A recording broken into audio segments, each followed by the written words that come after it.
到眼睛，到你又ပါလေငါတကောင်မောက်ပါခိုင်းရမှာလေအိမ်မှာတော့အလကားမခေါ်ထားနိုင်ဟဲ့နေမသားမလို့လေ 我哪里没多少米？ ပါလေညငါတို့အိမ်မှာနေရောမစားလို့လားမသွားနဲ့ခုနကပဲမနေကြီးသွားလောက်ကြီး OK。哎，白米的也让他，不你们别的了，俺吃面啥的，不你们咋吃的？ အမေတမီးသမီးမချက်တတ်ဘူး အမလေးတော့အမရဲ့ညီကထမင်းတော့မချက်တတ်ဘူးဟုတ်လားမလို့ချင်ဘူးအခုတော့ချက် ဟုတ်အမေတမီးဒါပြင်သွားချက်လိုက်ပါမယ်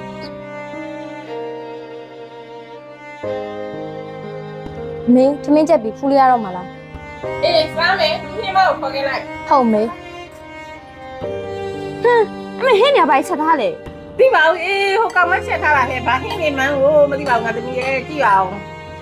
မင်းနဲ့မှသမင်းစားလို့ရမယ်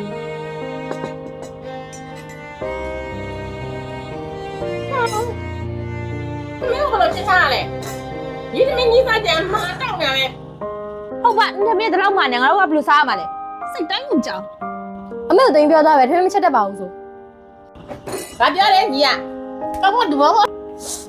အမေသားပြန်လာတိုင်ပြောမယ် အောင်မညညကအမေရဆက်ဆက်你看那小鸭是在到你这么到你到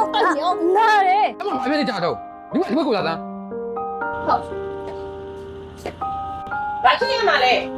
နေမင်းကတော့ကြလို့လေသမီးချက်ခိုင်းတာဘလို့ချက်ခိုင်းမှမသိဘူးဒီကိုကငါစားကြည့်လိုက်အောင် ဟုတ်တယ်အမေပြောတာဒီမိမအတော့မကြောက်အိတ်ကပြန်ပို့လိုက်တော့ ဒီမှာမဖြစ်သွားသေးလဲ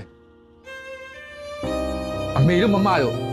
ကျွန်တော်မိမကကျွန်တော်အလုံးမခိုင်းလို့ပြောထားတာနဲ့နော်ဒါမျိုးကိုခိုင်းနေကျွန်တော်ခန်းနိုင်ကြည့်နေရအိမ်မှာဘာမှမလုပ်ရဘူး तू อ่ะအဲ့အားကြောင့်ကျွန်တော်အိမ်မှာဘာမှမခိုင်းဘူး तू ပိုးလို့မွေးပြီးတော့ကျွန်တော်ထားတာအဲ့ကြောင့်ကျွန်တော်ကအလုပ်ထွက်လုပ်နေရလေနောက်တစ်ခါကျွန်တော်မိမကိုဒီလိုလုပ်တာမြင်တော့မလွယ်ဘူးမှနော်တတ်မယ်လား တော့လွတ်လည်ညညအိမ်ပေါ်မှာမရှိတာပဲကောင်းတယ်